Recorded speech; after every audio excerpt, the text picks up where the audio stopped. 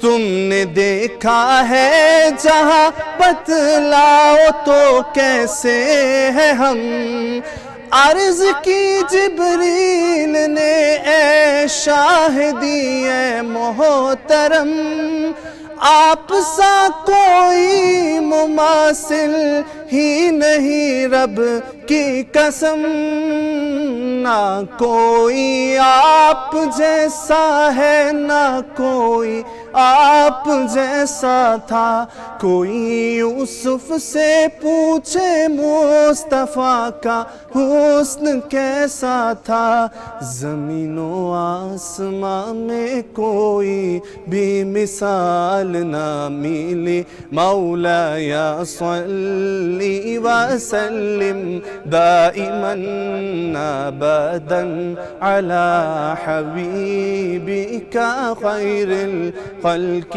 کلہم مولایا صلی وسلم دائما ابدا علی حبیبک خیر الخلق کلہم.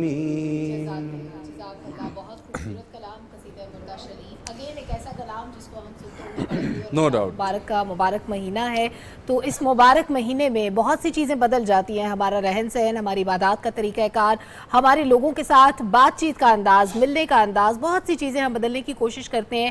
ہم کوشش کرتے ہیں کہ بہتر انسان بن سکیں, جو شاید سال بھر نہیں کرتے وہ اس مبارک مہینے کے اندر کرتے ہیں. تو آج کا جو ہمارا ٹاپک ہے وہ بہت ہی اہم ہے, تزکیہ نفس کیا ہے.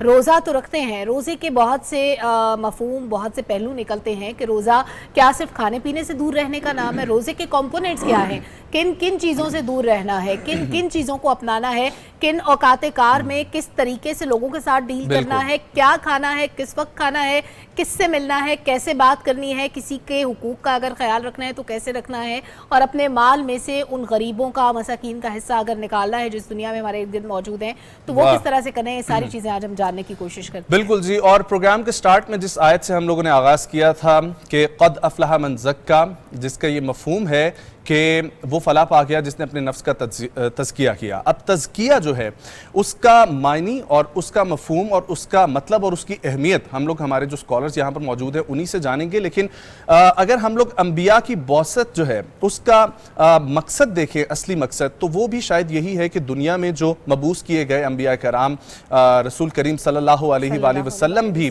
ایک ہی مقصد تھا کہ انسانوں کو جو انسانوں کے نفس کا تزکیہ ہے وہ کسی طریقے سے ہو سکے. اور اس کی بہتر مثال ہمیں حضرت ابراہیم علیہ السلام کی دعا جو انہوں نے آن حضرت صلی اللہ علیہ وآلہ وسلم کے حوالے سے فرمائی, جو سورۃ البقرہ کی آیت ہے کہ ربنا وبعث فیہم رسولا منہم یتلو علیہم آیاتک ویعلمہم الکتاب والحکمت ویزکیہم انک انت العزیز الحکیم, جس کا یہ معنی ہے کہ اور اے ہمارے رب تو انہی میں سے کوئی ایک رسول مبعوث فرما جو ان کو تیری آیتیں پڑھ کر سنائے اور ان کی کتاب اور حکمت کی تعلیم دے اور ان کا تزکیہ کرے, بے شک تو غالب اور حکمت والا ہے. جس میں جواب آیا جو سورۃ البقرہ میں ہی ہے کہ کما ارسلنا فیکم رسولا منکم یتلو علیکم آیاتنا ویزکیکم ویعلمکم الکتاب والحکمت ویعلمکم ما لم تکونوا تعلمون. چنانچہ ہم نے تم کو ایک رسول بھیجا جو تمہیں میں سے ہے اور ہماری آیتیں تمہیں پڑھ کر سناتا اور تمہیں پاک کرتا ہے اور تمہیں کتاب و حکمت کی تعلیم دیتا ہے اور تمہیں ان چیزوں کی تعلیم دیتا ہے جو تم نہیں جانتے. مزید ہم جانتے ہیں ہمارے یہاں پر مذہبی سکولرز موجود ہیں, ہمارے ساتھ موجود ہیں اسی پر گفتگو کرنے کے لیے سینئر مذہبی سکولر جناب مفتی ضمیر احمد ساجد صاحب, اور ان کے ساتھ تشریف فرما ہیں مذہبی سکولر جناب ڈاکٹر محمد اقبال صاحب. السلام علیکم. وعلیکم السلام ورحمۃ اللہ. آپ دونوں حضرات کا بہت شکریہ. کیسے مزاج ہیں آپ لوگوں کے؟ اللہ کا شکر. رمضان بہت بہت مبارک ہو آپ کو. خیر مبارک, آپ کو بھی مبارک. جزاک اللہ جزاک اللہ. مفتی صاحب, سب سے پہلے تو ہم یہ سمجھنے کی کوشش کریں گے کہ نفس ہوتا ہی کیا ہے. بسم اللہ الرحمن الرحیم.